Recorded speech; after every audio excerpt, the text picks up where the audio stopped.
El Consejo Potosino de Ciencia y Tecnología y Radio Universidad presentan La Neta de la Ciencia. Espacio informativo sobre todo lo acontecido en ciencia, tecnología e innovación En San Luis, México y el mundo. ¡Comenzamos!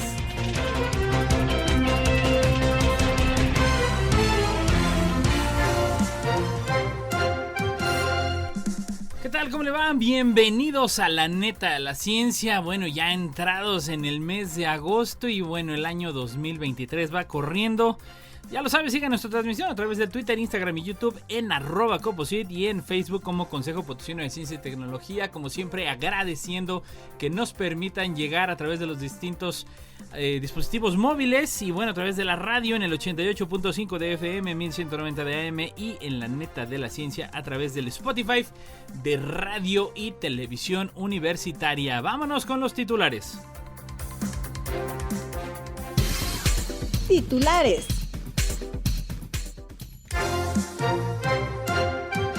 Las tormentas solares alcanzarán su máximo a finales de año. Problemas para satélites y redes de comunicación en la Tierra. Bioconcreto, el concreto que se autorrepara. El anillo de un planeta enano cuestiona una teoría vigente desde 1850. El dragón amarillo, enfermedad que está acabando con los cítricos. ¿Qué hacer para evitarlo? La NASA reconoció a un astrónomo argentino por un importante descubrimiento en el espacio. Los relojes circadianos del músculo y el hígado controlan el metabolismo de la glucosa.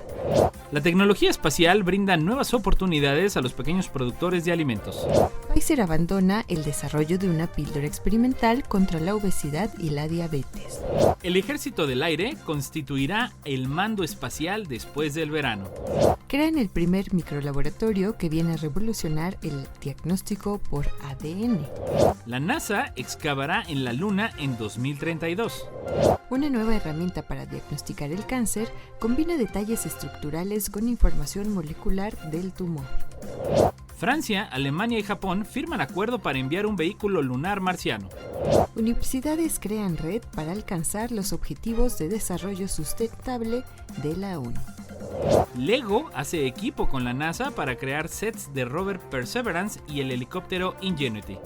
Un gel biodegradable, prometedor para la regeneración del cartílago. Un mapa del universo más preciso y en 3D. Esta es la misión del telescopio Euclid. México es el país de Latinoamérica con más nómadas digitales. África une fuerzas para poder emanciparse en el espacio. Asocian la presencia de mercurio y arsénico a la infertilidad en mujeres sometidas a fecundación in vitro. Un estudio explica por qué la gente cree en teorías de la conspiración. Noticias internacionales. Un estudio explica por qué la gente cree en teorías de la conspiración. Por Europa Press. Las personas pueden ser propensas a creer en teorías conspirativas debido a una combinación de rasgos de personalidad y motivaciones, como confiar mucho en su intuición, tener un sentimiento de antagonismo y superioridad hacia los demás y percibir amenazas en su entorno, según una investigación publicada en línea en la revista Psychological Bulletin por la Asociación Americana de Psicología.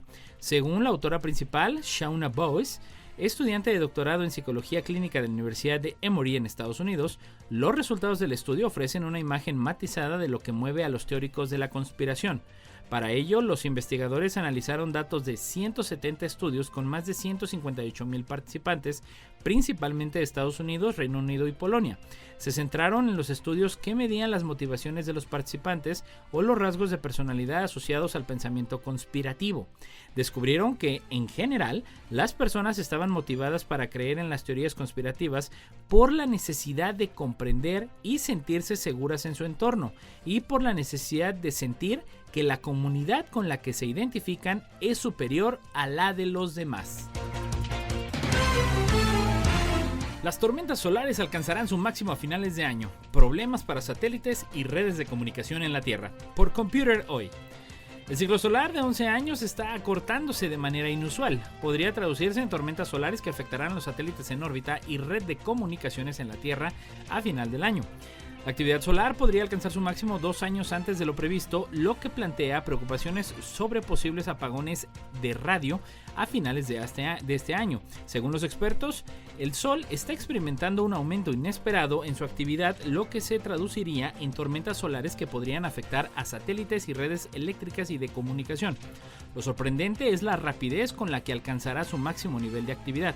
El ciclo es normalmente de 11 años. Según los expertos, debería suceder en 2025 y no será así.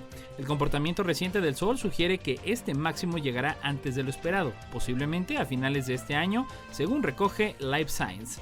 Este aumento máximo de actividad solar plantea una amenaza para la Tierra, ya que en este momento el campo magnético del Sol se debilita significativamente. Este campo actúa como un escudo, limitando la radiación solar y reduciendo el riesgo de fenómenos dañinos como las erupciones solares. Las erupciones se podrían traducir en posibles tormentas solares en las que se liberan partículas de alta energía al espacio. Si estas partículas impactan en la Tierra, podría causar interrupciones en las comunicaciones y en la red eléctrica, así como daños en sistemas de navegación y satélites. La temperatura en la atmósfera puede variar entre los 1000 grados centígrados y los 1500 grados centígrados, dependiendo de la actividad solar.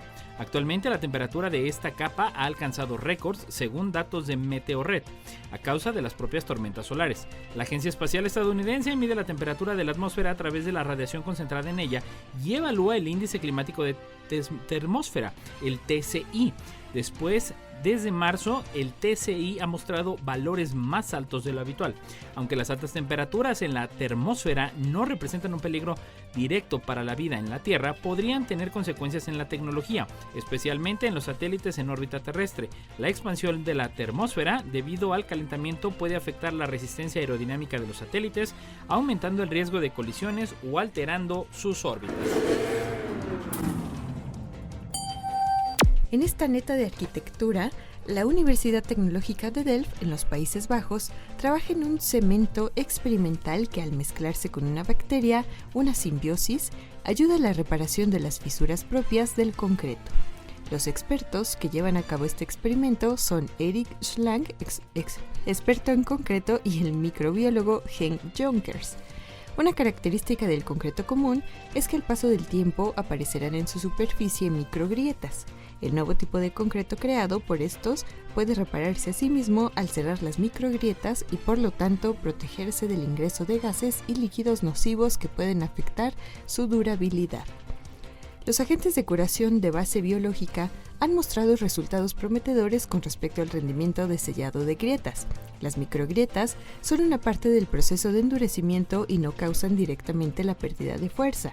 Las fracturas, con una anchura de aproximadamente 0.2 milímetros, son permitidas bajo las normas utilizadas por la industria del concreto.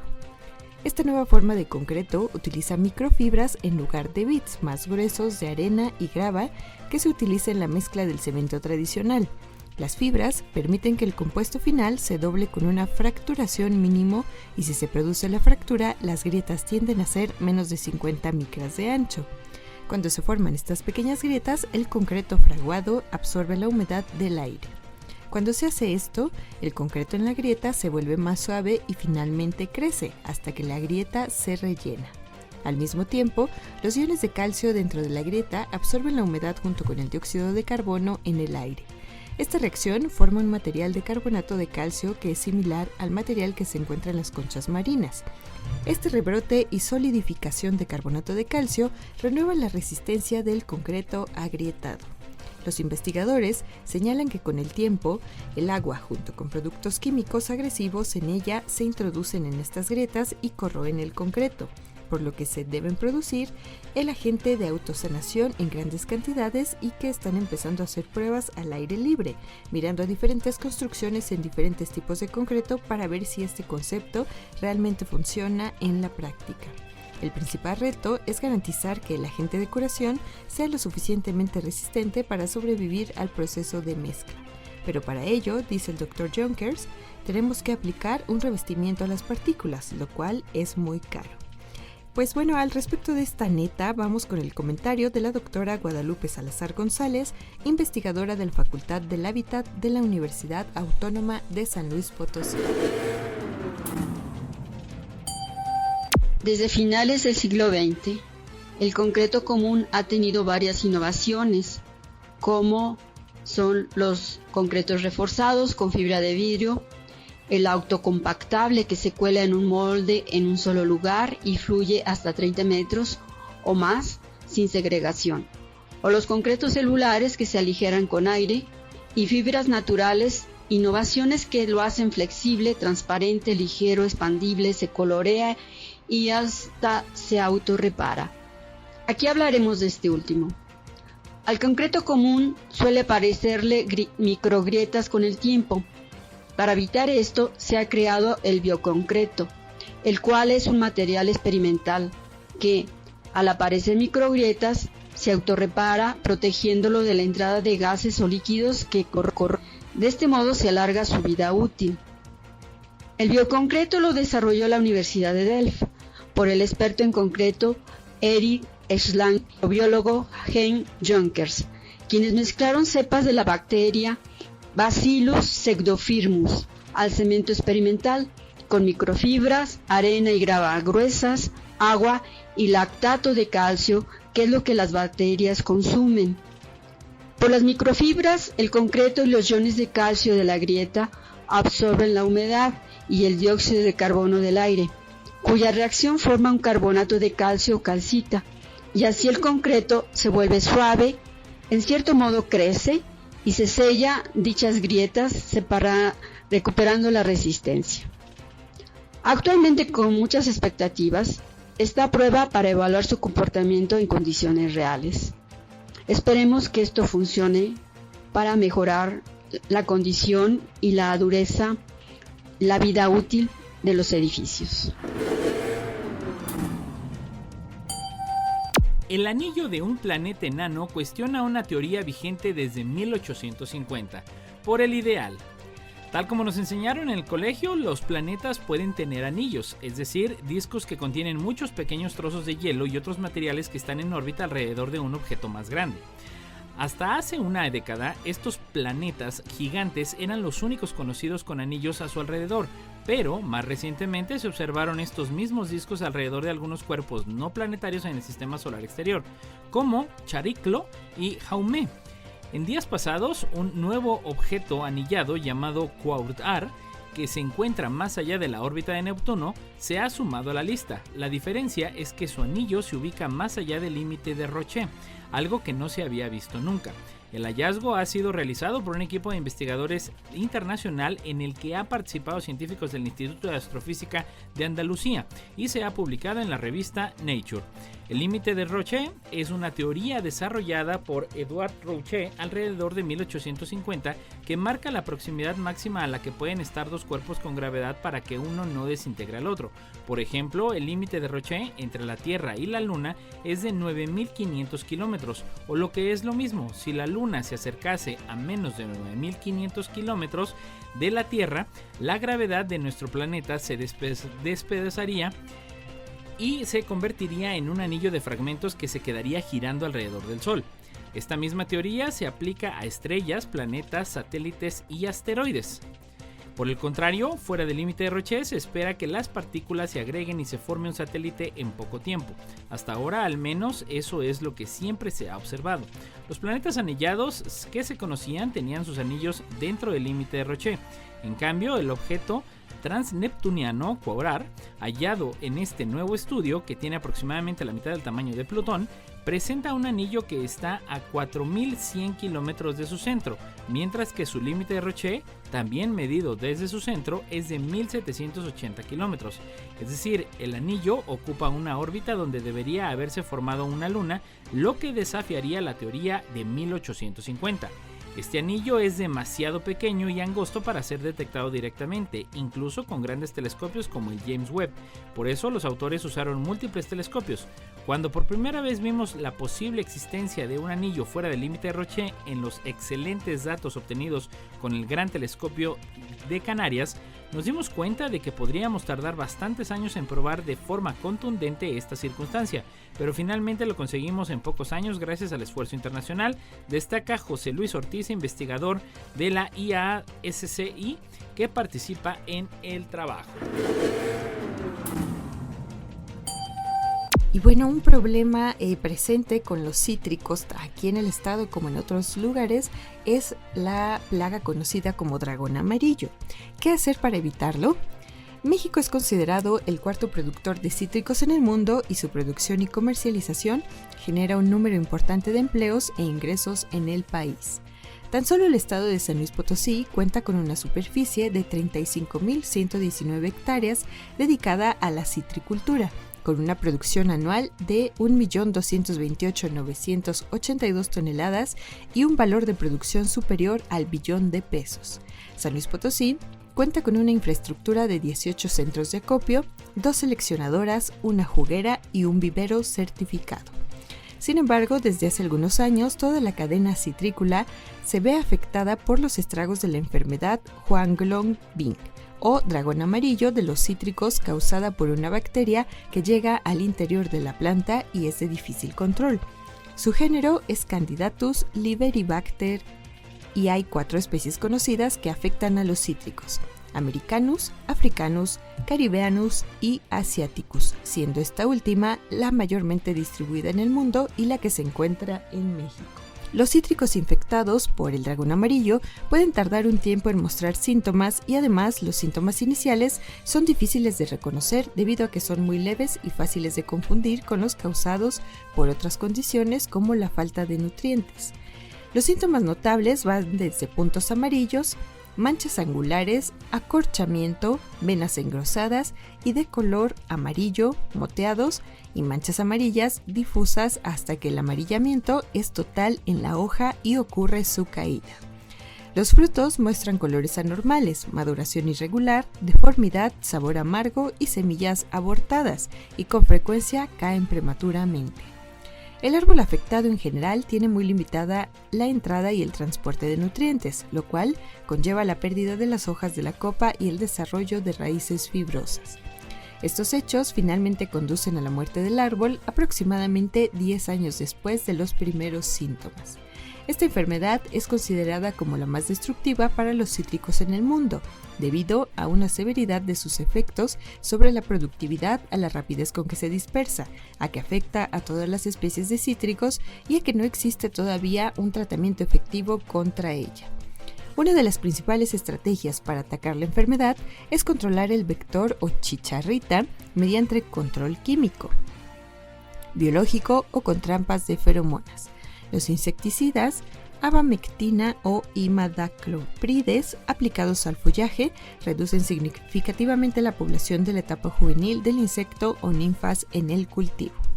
Y pues bueno, al respecto de esta neta, escuchemos también el comentario del doctor Ángel Alpuche Solís del Laboratorio de Biotecnología Agrícola, Médica y Ambiental del IPC. El laboratorio Lambama, que se encuentra en el IPC, es un laboratorio nacional que ofrece servicios a la industria agrícola, médica y ambiental y desarrolla técnicas innovadoras para apoyar a la investigación científica y el desarrollo tecnológico del país. Contamos con equipos calibrados y con mantenimiento anual, así como técnicos calificados, con lo que se ha obtenido acreditaciones internacionales y el reconocimiento del INDRE durante la pandemia. Los servicios más solicitados son la detección de patógenos de humanos y plantas, el análisis de secuencias de ADN, la detección de metales pesados, fluoruros y cloruros en agua y suelo. Además, capacita alumnos de pre y posgrado, generando datos de calidad que se reflejan en tesis y artículos publicados en revistas internacionales. Lambama divulga la ciencia y su impacto en la sociedad, para lo cual recibimos visitas guiadas de alumnos de todos los niveles educativos, así como público en general. Los invita a visitarnos Ángel Alpuche, coordinador del laboratorio. La NASA reconoció a un astrónomo argentino por un importante descubrimiento en el espacio, Pora 24. El astrónomo Denis Martínez, radicado en la localidad Río Negrina de las Grutas, fue reconocido por la NASA, luego de que descubriera un asteroide no identificado en el marco del proyecto de ciencia ciudadana International Astronomical Search Collaboration, o por sus siglas IASC, que impulsa a esa agencia espacial. El programa de búsqueda de asteroides del IACS Proporciona datos astronómicos de alta calidad a científicos ciudadanos de todo el mundo con el objetivo de realizar nuevos descubrimientos. La iniciativa cuenta con el respaldo del Minor Planet Center, MPC, la organización encargada de recibir mediciones de posición de planetas menores, cometas y satélites naturales irregulares. La entidad es responsable de la identificación, designación y cálculo de la órbita de todos los objetos descubiertos desde el Observatorio Astronómico Smithsoniano, bajo los auspicios de la Unión Astronómica Mundial. Según informó, esa campaña se realizó durante julio y agosto del año pasado y, según precisó, en ese momento nosotros reportamos ese cuerpo como posible asteroide nuevo y en estos días llegó el certificado de la IASC avisándonos de ese descubrimiento. Se trataba de un asteroide. El nuevo asteroide lleva una nomenclatura provisoria en la que comienza a figurar en los registros de la MPC como 2022 XO27. El astrónomo regionegrino dijo que en 2020 se instaló en las grutas donde desarrolla y divulga el astroturismo, que incluye estos proyectos de participación ciudadana. Junto con otras personas, integra el GAOM, el Grupo Austral de Observadores de Meteoros, desde el que fomentamos la idea en escuelas o grupos de aficionados para que se sumen a las campañas en Argentina de búsqueda de asteroides para posicionar a nuestro país dentro de esa búsqueda, indicó. En ese sentido, informó que la Argentina tiene muy poquitos descubrimientos y con este nosotros sumamos uno más. El cuerpo celeste, que fue descubierto mediante el análisis de fotografías que se realizó junto a Damián Drago de Buenos Aires y David Castellanos de Ecuador, está en el llamado cinturón principal ubicado entre los planetas Marte y Júpiter. Los relojes circadianos del músculo y el hígado controlan el metabolismo de la glucosa. La cooperación entre los relojes circadianos del músculo y el hígado son clave para controlar el metabolismo de la glucosa, según un estudio de la Universidad Pompeu Fabra y del Instituto de Investigación Biomédica de Barcelona. El hallazgo, que según los investigadores, tiene claras implicaciones para la diabetes y otras enfermedades relacionadas con la edad. Se publica en la revista Cells Reports y ha revelado que la función del reloj local en cada tejido no es suficiente para controlar el metabolismo de la glucosa en todo el cuerpo, sino que requiere señales de los ciclos de alimentación y ayuno para mantener adecuadamente los niveles de glucosa en el organismo.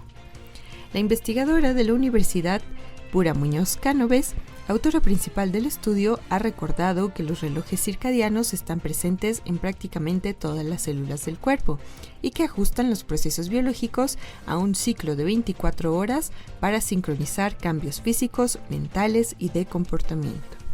Este proceso cuenta con el apoyo del reloj central del cerebro, que sincroniza los relojes de los tejidos periféricos.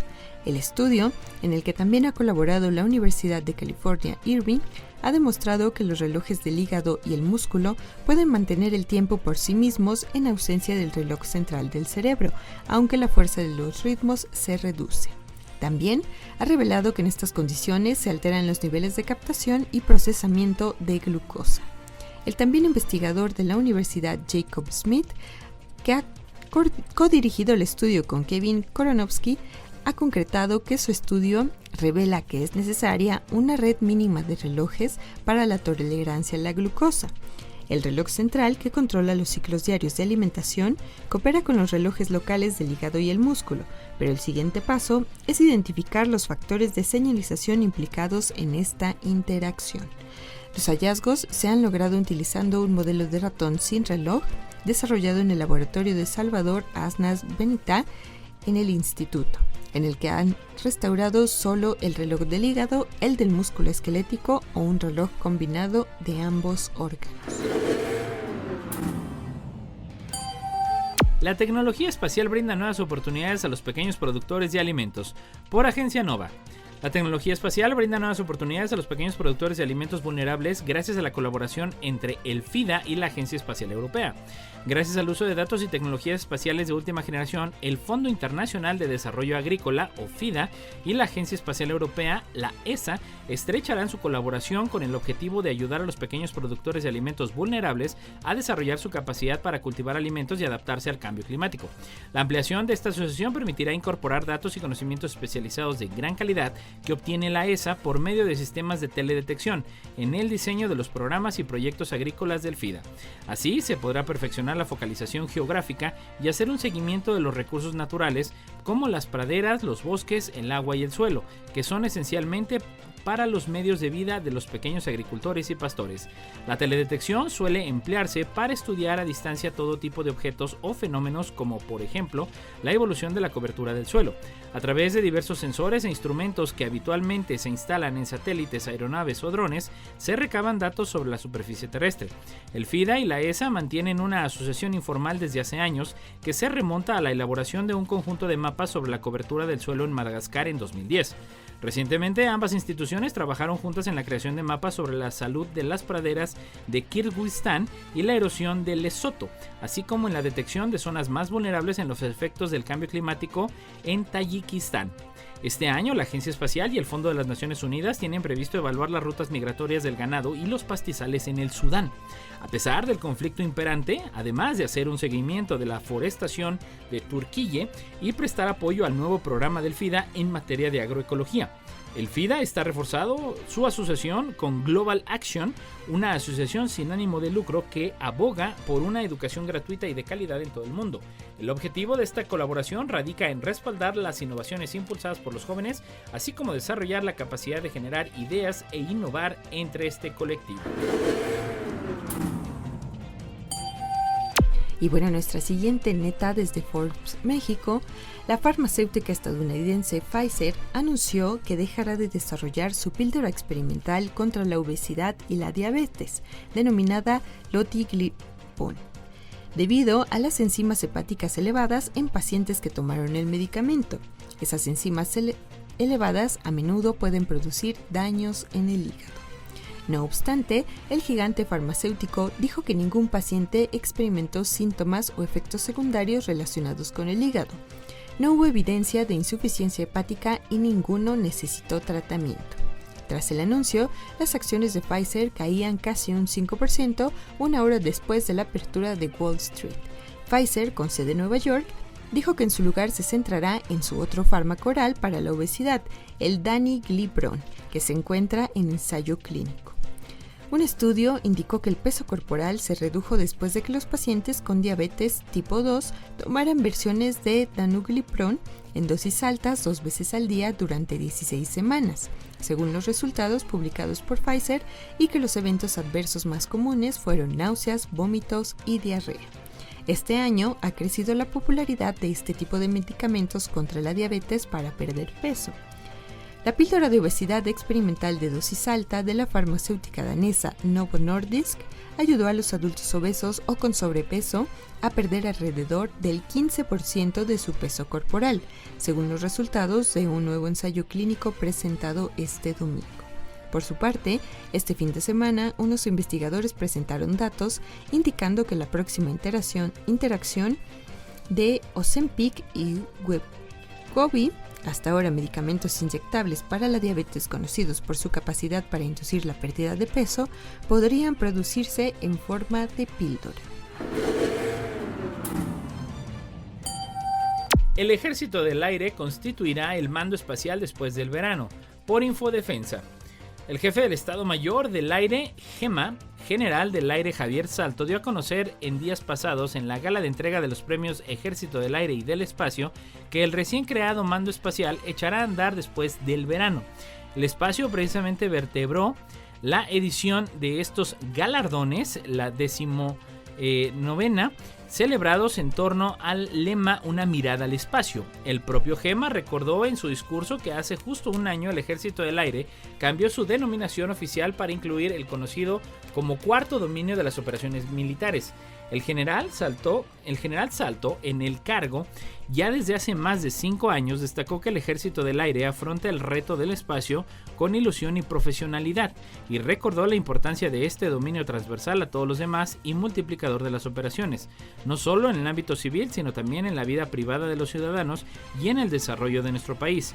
Dar seguridad y desde el espacio y tener presencia permitirá a España estar en el lugar donde le corresponde y dinamizar la industria aeroespacial, que es una de las principales tractoras del desarrollo tecnológico, resaltó el jefe del Ejército del Aire.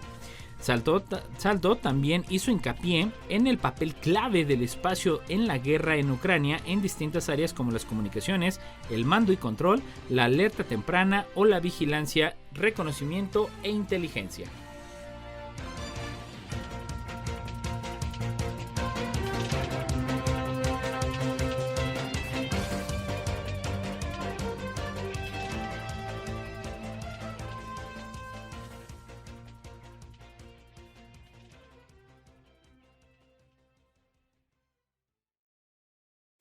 No importa en qué parte del mundo estés, recuerda sintonizarnos en la web radioytelevisión.uaslp.mx.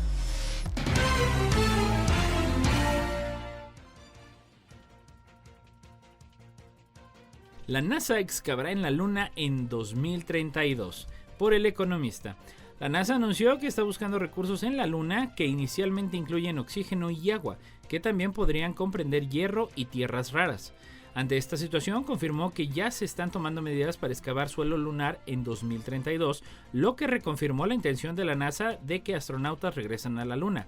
La última vez que hubo astronautas en la Luna fue en 1972, cuando en el marco de la misión Apolo 17, Gene Cernan y Harrison Schmitt caminaron sobre el satélite natural. La Agencia Espacial de Estados Unidos planea llevar estadounidenses a la Luna, incluidas la primera mujer y la primera persona afroamericana para 2025, como parte de su misión Artemisa, hermana de la mitología griega del dios Apolo. El objetivo es aprender de la misión para facilitar un viaje a Marte, además de promover las oportunidades comerciales en el espacio. La agencia busca cuantificar los recursos potenciales, por ejemplo, la energía, el agua y el suelo lunar, como objetivo para atraer inversiones comerciales. Según la NASA, desarrollar el acceso a los recursos de la Luna será clave para reducir costos y promover una economía circular. Para fines de este mes, la NASA enviará una plataforma de perforación de prueba a la Luna y planea una excavación a mayor escala del suelo lunar o regolito y una planta piloto de procesamiento en 2032. Se espera que los primeros clientes sean compañías comerciales de cohetes que podrían usar los recursos de la Luna como combustible u oxígeno. A su vez, la Agencia Espacial Australiana está involucrada en el desarrollo de un rover semiautónomo que tomará muestras del regolito en una misión de la NASA a partir de 2026. Y en nuestra siguiente neta, una nueva herramienta para diagnosticar el cáncer combina detalles estructurales con información molecular del tumor. Los investigadores han desarrollado una nueva herramienta que funciona, como comentamos, los detalles estructurales con información molecular sobre los tumores, según anuncia en la revista Nature Cancer. La información detallada podría permitir a los patólogos identificar marcadores biológicos que permitan predecir mejor la evolución de los pacientes. El objetivo final es proporcionar a los médicos datos que mejoren el diagnóstico y el tratamiento del cáncer. Para diagnosticar, estadificar y evaluar el cáncer, los patólogos llevan más de un siglo recurriendo a la histología, es decir, al examen de células y tejidos al microscopio para identificar patrones reveladores. Ahora, un equipo dirigido por investigadores de la Facultad de Medicina de Harvard han desarrollado una nueva herramienta que promete mejorar la forma en que los patólogos ven y evalúan un tumor, proporcionando pistas detalladas sobre el cáncer.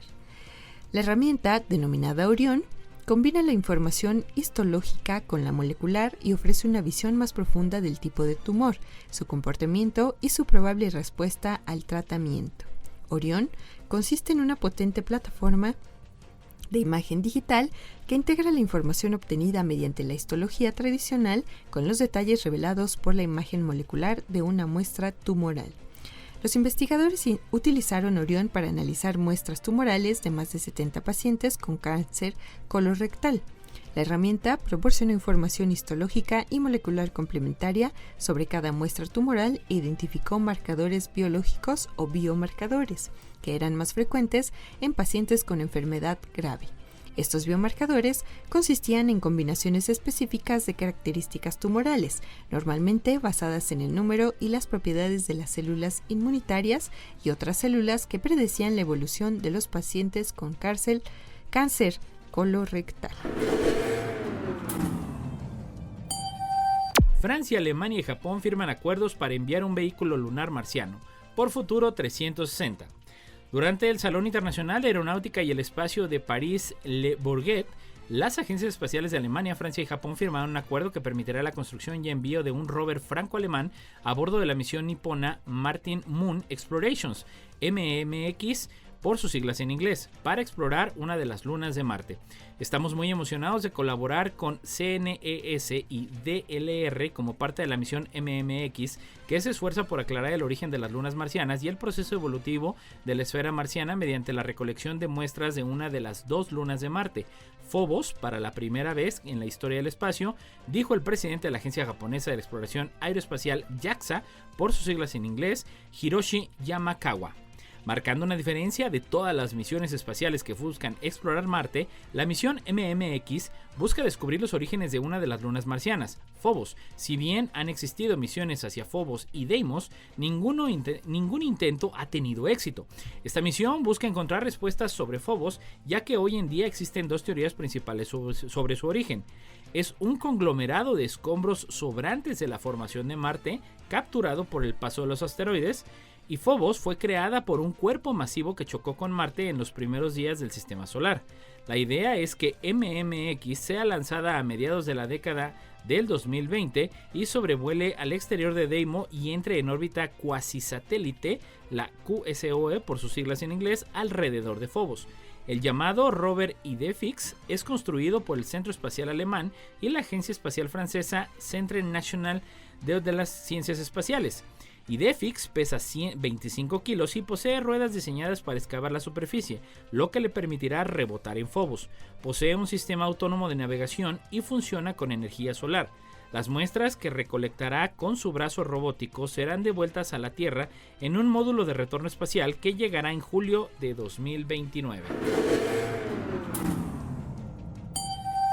Para hacer realidad los esfuerzos nacionales que buscan cumplir los 17 Objetivos de Desarrollo Sostenible y las 169 metas asociadas de la Agenda 2030 de la Organización de las Naciones Unidas, un grupo de 95 universidades e institutos de educación superior constituyeron la Red de Soluciones para el Desarrollo Sostenible, llamada Tejiendo Acciones por la Sostenibilidad. Esta es una iniciativa que fomentará la colaboración entre academia, gobierno, empresas y sociedad para diseñar soluciones para el desarrollo sostenible. El grupo de instituciones mexicanas de educación superior e investigación que colabora en este esfuerzo es vasto y diverso. Solo como un ejemplo de los participantes, se pueden mencionar a universidades públicas como la Universidad Nacional Autónoma de México, la Universidad Autónoma de Nuevo León, la de Guadalajara, de Sonora, la Universidad Popular de la Chontalpa y la Autónoma del Estado de México, entre muchas más. Hay también universidades privadas como el Tecnológico de Monterrey, la Ibero, la Anáhuac, la Salle y otras más. Hay también centros de investigación humanística, científica y tecnológica y de innovación como el CINVESTAF, el CIDE, el Instituto Mora y el CICESE. Participan también consejos estatales de ciencia como el CECID Hidalgo y la Secretaría de Salud de Michoacán, así como organismos no gubernamentales con amplia actividad en México como Oxfam. El coordinador de esta red, México por la UNAM y secretario de Investigación y Desarrollo de la Coordinación de la Investigación Científica, José Manuel Saniger Blesa, informó que la red trabajará en grupos y talleres a fin de planear propuestas locales que escalen a otros niveles y signifiquen logros tangibles. Por su parte, el coordinador en México por el Tecnológico de Monterrey, Miguel Ruiz Cabañas Izquierdo, propuso organizar seminarios temáticos y conferencias donde se analice la visión del país respecto al desarrollo sostenible en los próximos años. La Red de Soluciones para el Desarrollo Sostenible, conocida como SDSN, por las siglas de su denominación en inglés, se lanzó en 2012 como parte de las iniciativas de la ONU para promover el desarrollo sostenible. La finalidad era movilizar el conocimiento científico y tecnológico mundial para afrontar los retos del desarrollo sostenible y establecer indicadores, incluido el diseño y la aplicación de la Agenda Mundial de Desarrollo Sostenible posterior a 2015. Para lograrlo, las instituciones de educación superior deben constituirse en referentes a través de su propia gobernanza institucional, prácticas y cultura universitaria para incluir acciones sostenibles en sus localidades. LEGO hace equipo con la NASA para crear sets del rover Perseverance y el helicóptero Ingenuity, por Fairweather. El Jet Propulsion Laboratory de la NASA, o la NASA JPL, ha hecho historia recientemente con todos los avances logrados gracias al vehículo de exploración o rover llamado Perseverance y a su helicóptero complementario Ingenuity. Sin ambos instrumentos, la actual misión en el planeta rojo no habría tenido otros resultados y LEGO lo sabe. Ambas piezas actualmente se encuentran en el cráter G0 en Marte y continúan con sus labores de búsqueda de vida microbiana antigua en el planeta vecino. Es en sí una verdadera misión titánica que pocos humanos en la Tierra podrían sacar adelante.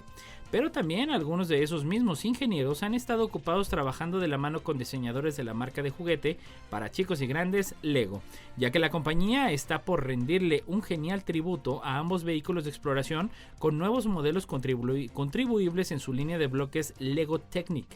El Perseverance, por su parte, se mantiene activo con hallazgos interesantes casi en cada paso que da. Hace apenas unas horas, por ejemplo, les compartimos cómo encontró una curiosa piedra en una forma que nos recordaba a una rosquilla. Sin embargo, también hay tiempo para la diversión y estos dos instrumentos están a punto de ser inmortalizados como sets de bloques. Para los detalles publicados y difundidos hasta ahora por parte de la propia agencia espacial, el set estará armado a una escala de 1/10 parte de los vehículos exploradores robóticos originales. Todo bajo la idea de no solo rendirles un merecido homenaje, sino también inspirar a la próxima generación de científicos e ingenieros de la NASA. Este esfuerzo en equipo reafirma ese distintivo compromiso continuo de la NASA de trabajar con el sector privado y el juguetero para compartir ideas y experiencia técnica a través del JPL, extendiendo así el legado de los proyectos de la agencia. El JPL soñamos en grande y superamos los límites mientras buscamos responder preguntas científicas impresionantes. Espero que este tipo de juguetes despierte el mismo espíritu de exploración en los niños, ese espíritu de exploración que nos distingue aquí en el JPL de la NASA. Un gel biodegradable prometedor para la regeneración del cartílago. Los investigadores han creado un gel que combina rigidez y dureza, que constituye un paso adelante en el intento de crear implantes biodegradables para lesiones articulares, según publica en la revista Nature. Imitar el cartílago articular que se encuentra en las articulaciones de la rodilla y la cadera es todo un reto. Este cartílago es clave para el movimiento suave de las articulaciones y su daño puede causar dolor, reducir la función y provocar artritis. Una posible solución es implantar andamios artificiales hechos de proteínas que ayuden al cartílago a regenerarse a medida que el andamio se biodegrada. La capacidad de regeneración del cartílago depende de la capacidad del andamiaje para imitar las propiedades biológicas del cartílago, y hasta la fecha, los investigadores se han esforzado por combinar las propiedades aparentemente incompatibles de rigidez y dureza. Ahora, un nuevo estudio de científicos canadienses y chinos describen un método para combinar estas propiedades en un gel biodegradable.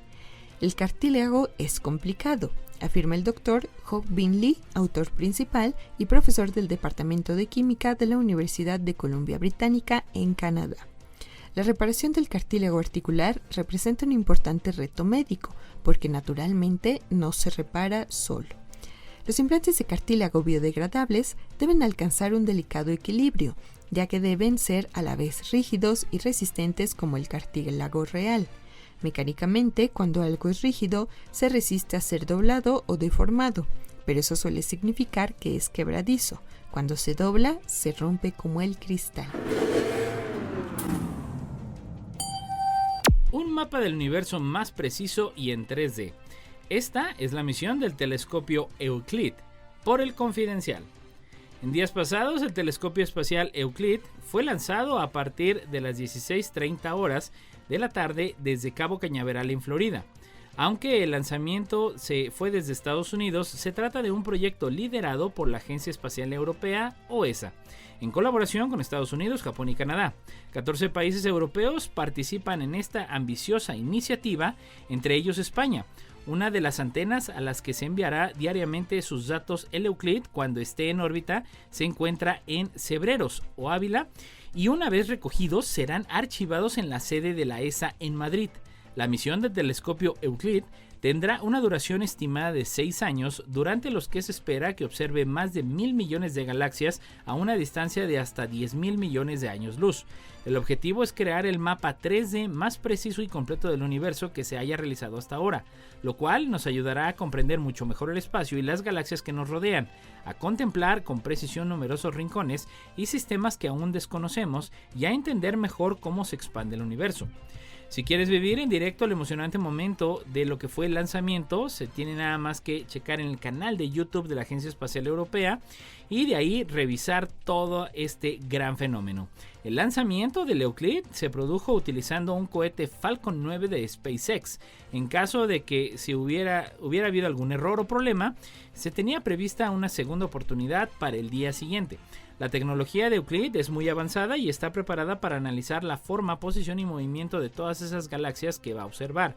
Una de las grandes claves consiste en mejorar con esos datos el entendimiento de la energía y la materia oscura, que es lo que según las teorías científicas explica la expansión del universo. Se cree que la materia oscura está presente en todas partes del universo y que su presión gradual es lo que provoca la aceleración de la expansión de él mismo. El mapa 3D que producirá el telescopio Euclid puede resultar fundamental para dar nuevos pasos a estas teorías y analizar mucho mejor en qué medida se expande el universo y de qué manera lo hace. Y también desde Forbes México, México es el país de Latinoamérica con más nómadas digitales y el segundo del continente, solo detrás de Estados Unidos, reveló este lunes un análisis de la firma Restart, especializada en proveer tecnología de computación. El país con más nómadas a nivel global es Estados Unidos, con alrededor de 15 millones, y en Latinoamérica México es el líder, con Brasil muy de cerca. Así lo explicó el director general de Restart para México y Latinoamérica, Eduardo López Macías, en un comunicado.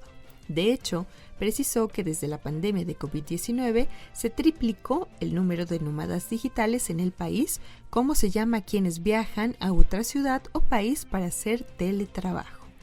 El directivo dijo que estos trabajadores pueden ser una fuente de captación de ingresos tributarios como el impuesto sobre la renta, pero están fuera del radar de Hacienda. Explicó también que tras la pandemia se generó un auge de nómadas digitales, quienes pueden hacer trabajo a distancia en México.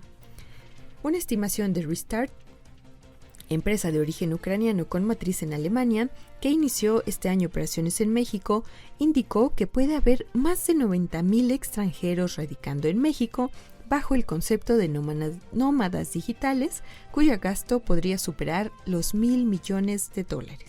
Las cifras, apuntó el directivo, son una estimación de la empresa que dirige, ya que no hay estadísticas oficiales ni de autoridades de migración del Instituto Nacional de Estadística y Geografía o bien de otra fuente.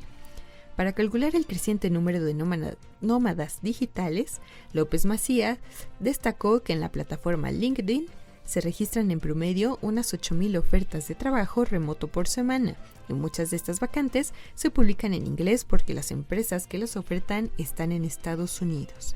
Según estimaciones globales, existen 35 millones de nómadas digitales en todo el mundo, de los que 15 millones están en Estados Unidos. En México viven 1.6 millones de estadounidenses, según el Departamento de Estado de Estados Unidos, muchos de los que llegaron durante la pandemia de COVID-19. África une fuerzas para poder emanciparse en el espacio, por el país. En los años 60, Estados Unidos y la Unión Soviética se jugaban su prestigio en la lejanía del espacio. Ambas superpotencias invertían millonadas con un hito en perspectiva: lograr que el ser humano caminara sobre la luna. Estaba en liza sorprender al mundo y dar un golpe de superhumano de poder simbólico, quizá el más impactante de la Guerra Fría. Por aquel entonces, el zambiano Edward Makuka, líder de la resistencia contra los británicos y docente de secundaria, también pergeñaba su propio cohete en un taller de las afueras de Lusaka, la capital de Zambia. Quería fabricar un artilugio interestelar de bajo costo. El DKLU-1 habría de alunizar antes que nadie. Sus tripulantes iban a ser 2 gatos y un joven estudiante de 17 años, Mata Mawaba. Ella sería la primera afronauta, según el término acuñado por Makuka. El plan vislumbraba que otros muchos astronautas africanos siguieran la estela de Mawaba, tanto como para colonizar Marte. fabricado en cobre y aluminio y de 3 metros de altura, el Dekalu-1 nunca llegó a despegar. Desde la inocente extravagancia del profesor Makuka, el sector espacial africano ha ido forjando su camino hacia la madurez. Hoy mueve unos 20.000 millones de euros, según la estimación de la consultora nigeriana Space in Africa. Su jefa de operaciones, Anna Haikori, añade que 22 países africanos ya cuentan con programas espaciales. Tras el lanzamiento del Nilesat 101, propiedad de Egipto, en 1998, el continente ha ido sumando satélites en órbita hasta superar los 50 actuales, una cifra aún muy pequeña, que representa poco más del 1% de los casi 5.500 satélites, de los cuales 3.500 son estadounidenses, que giran alrededor de la Tierra, pero suficiente para que África se haya decidido a institucionalizar una política espacial común. La Unión Africana, la UA, hizo pública en 2019 su estrategia espacial y el pasado mes de enero se inauguró la Agencia Espacial Africana, un buque insignia para coordinar esfuerzos y generar sinergias. El organismo apenas comienza a balbucear y ya cuenta con sede física en El Cairo, pero sus instalaciones son por el momento una mole de salas casi vacías. Y desde Europa Press asocian la presencia de mercurio y arsénico a la infertilidad en mujeres sometidas a fecundación in vitro. Un estudio de la Fundación IBI presentado en el 39 Congreso de la Sociedad Europea de Reproducción Humana y Embriología confirma que una mayor concentración de algunos metales pesados como el mercurio y el arsénico en sangre está asociada a una mayor infertilidad en mujeres sometidas a fecundación in vitro. Los resultados relacionan las concentraciones de elementos de traza no esenciales, entre los que se incluyen metales pesados como el plomo, el mercurio en sangre y arsénico, pero también estroncio, estaño, cesio y rubidio en orina, que pueden consumirse en la dieta diaria con una menor respuesta ovárica y peores resultados embriológicos y clínicos en el tratamiento de fecundación in vitro.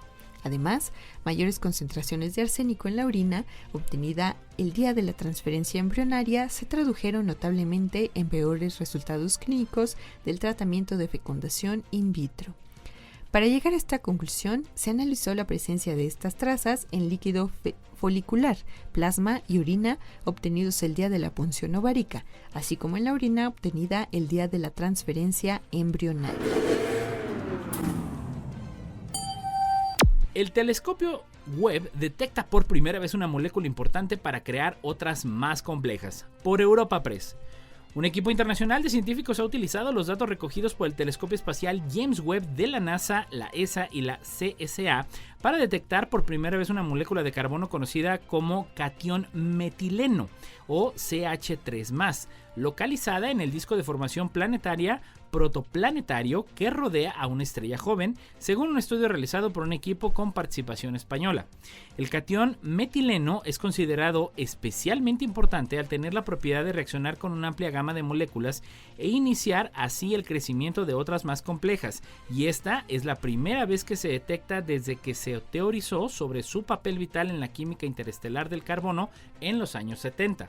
En concreto, se ha localizado en el disco planetario D203-506, situado a unos 1350 años luz en la nebulosa de Orión. Se trata de una pequeña estrella enana roja con una masa de solo 1/10 parte de la del Sol, que es bombardeada por una fuerte radiación ultravioleta, según se ha detallado en un comunicado en la página web del Telescopio Espacial Webb.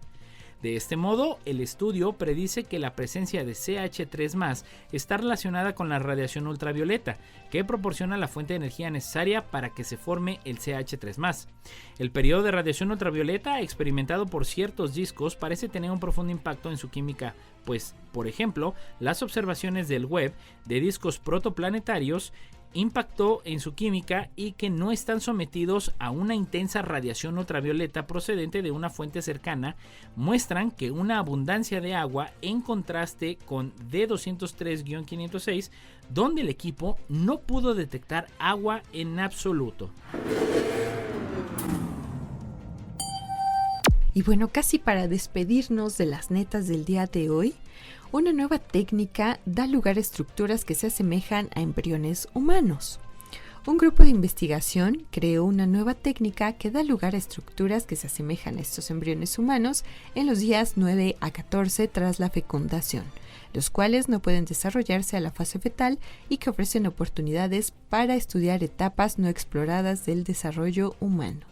La revista Nature publica este estudio liderado por la Universidad de Yale después de que la semana pasada se conocieran 2 publicaciones previas, una sobre la obtención de embriones humanos sintéticos y otra de modelos de embrión.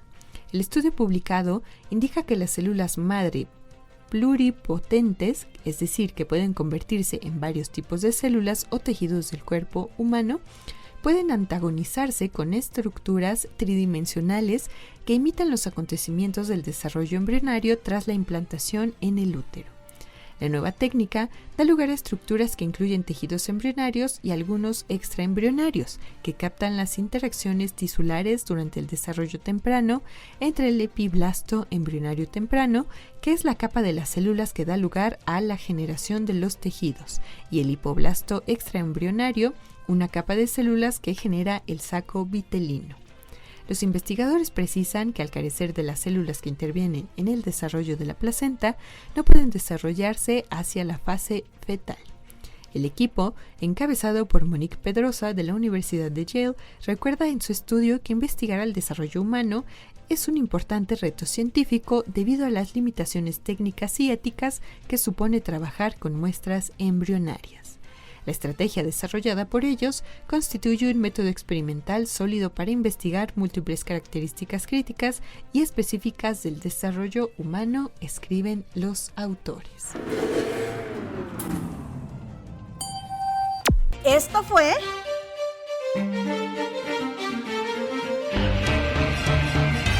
La neta de la ciencia. Noticiero de Ciencia, Tecnología e Innovación. Presentado por el Consejo Potosino de Ciencia y Tecnología y Radio Universidad.